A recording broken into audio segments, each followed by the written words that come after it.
قامي جرګه نن شروع سوله 11 اکتوبر دی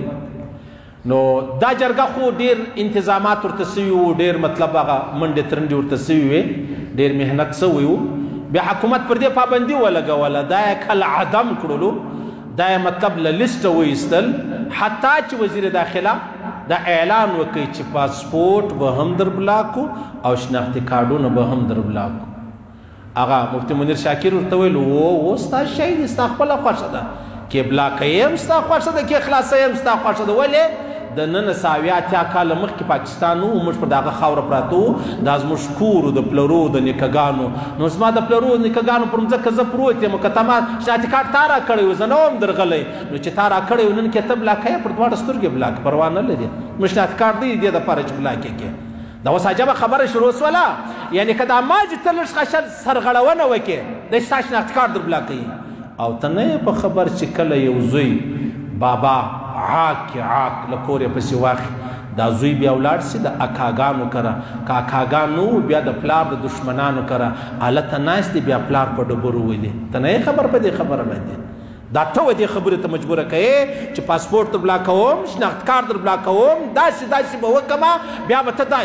یا دا خبره نه ده دا فطري خبره ده که ته ما له کوره شړې زه خو به یو کور لره ځم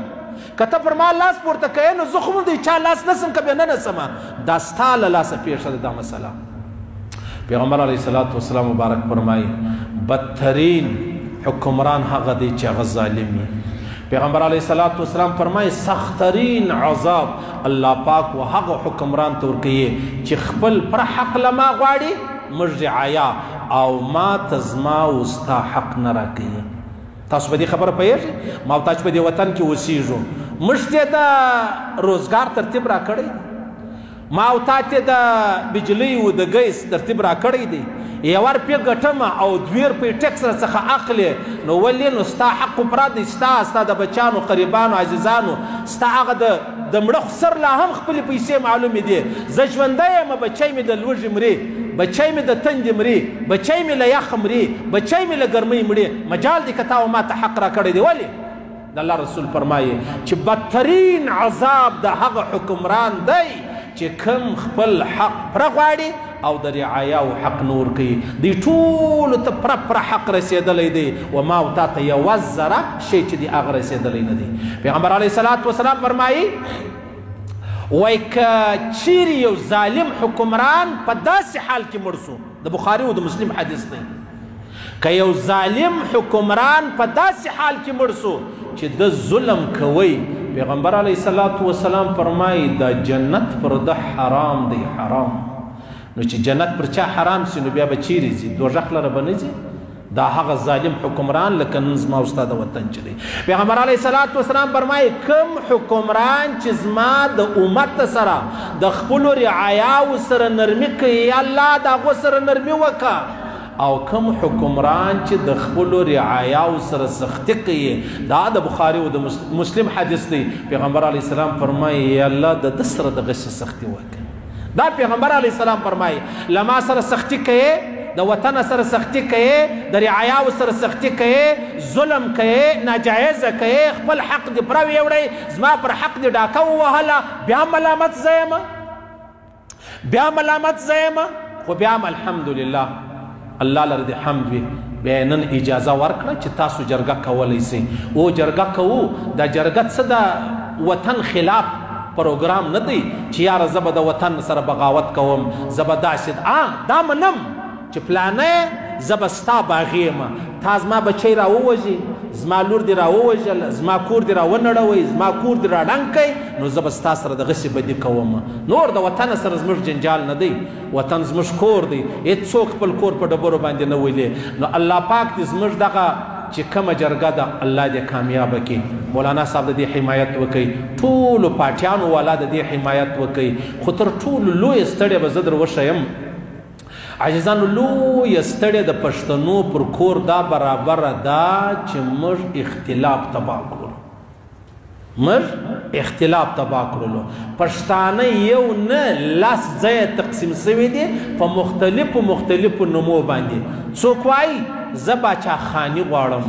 څوک وایي نه عمران خانی پکار ده، څوک وایي د خان شهید سیالي پکار ده، څوک وایي یا نظام اسلامی پکار دی. باچا خانانو ته نشنلیانو ته باچا خانی ونه رسېدله، پیټیایي والا ته عمران خانی ونه رسېدله، پښتونخوا والا ته د خان شهید سیالي ونه رسېدله، ما وارو ملایانو ته نظام اسلامی ونه رسېدی. ګرد په خپلو غمو اخته یو. هر سړی بیا په مټ کې داسې خلک شته د یو ګیلې په توګه خپله پارټۍ جلا کړې ده. اوس په دا سر نه خلاصېږي چې دا زه جلا شوم، ته جلا شوې، بل جلا شوې، ستا څه خیال زه حق راوړلی شم دې وطن لره؟ ما او تا تر ګریوانو سره نیولې دي، ما او تا د بله څه حق غواړو، ما او تا تر اوسه خپله نه دي سره تسلیم کړي، د بله څه ما او تا حق څنګه غواړو؟ دغه جرګه رابلل سوې ده، په ډېر ښه انداز رابلل سوې ده، د قانون د آیین مطابق رابلل سوې ده. یعنې که چیرې دا غوښتنه د حق قانوني او آییني نو بیا یې نه غوښتل ګناه نه ده. زه حق نه لرم، زه په دې وطن کې د اوسېدلو حق نه لرم، بېروزګاره یم، بیکاره یم، د لوږې خودکشي کوو او ته به ګرځې، ته به خپل کاروبارونه راته کوې، د دنیا ټیکسونه به زما پر سرو اخلي او ته به خوشحاله یې. ورسئ وګورئ څومره په عربو نه په کربو روپۍ زموږ د پښتنو نن ورسئ په سوو کنټینران چې دي هغه ولاړ دي، نه یې پرېږدي، د ورځې ټیکس را روان دی، په 100 روپۍ یو شی اخیستی دی، هغه شی نن دلته په 500 روپۍ پروت دی او په بازار کې په 50 نه خرڅېږي. دا چا وکړو دا رقم؟ دا له ما سره چا وکړلو؟ موږ به خپل اختلاف ختموو. منم زه خپله دا د پی ټي ایم ملګرو ته وایم، ما ته ډېر په ښه انداز دعوت را کړی و، خاص کر مشر منظور پښتون، زه ډېر کورودانۍ وایم، الله دې ژوندی لري، آباد لري، شاد لري، غمخوره دی بلکل د خپل ملت د خپل قوم د خپل وطن. خو خبره داسې ده، زه اکثره ملګرو ته دا وایم، د علماو خلاف خبرې مه کوئ، د جهاد خلاف خبرې مه کوئ، او د وطن د بغاوت خبرې مه کوئ. دا درې خبرې د مابین ځه وباسئ، انشاءالله انشاءالله کامیابي به ستا په لاسو کې نه، ستا په لمن کې الله در واچوي. دا زما ودی ته دا یو ډېر لوی مطلب هغه یو په خواست ورته وایم، په زارۍ ورته وایم. په خپلو کې جدایي مه راولئ، علما پر خپل کار پرېږده، طالبان پر خپل کار پرېږدئ، جهاد والا پر خپل کار پرېږدئ. د هغسې مطلب هغه بیا به زموږ ته پریشاني نه وي. که ته پر سټیج ودرېږي یو سړی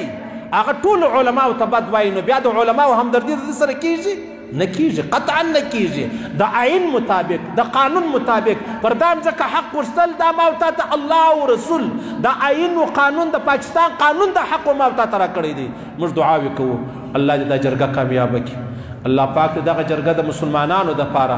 زموږ د وطن د پاکستان دپاره، خاص کر د پښتنو دپاره یو خوږ زیری وګرځوي. الله پاک دې د دښمنۍ زیری نه ګرځوي، الله پاک دې د جنګ و د جګړو زیری نه ګرځوي. اوس هم 4 کسان پکې شهیدان سولو. حکومت ته موږ په ټینګه دا وایو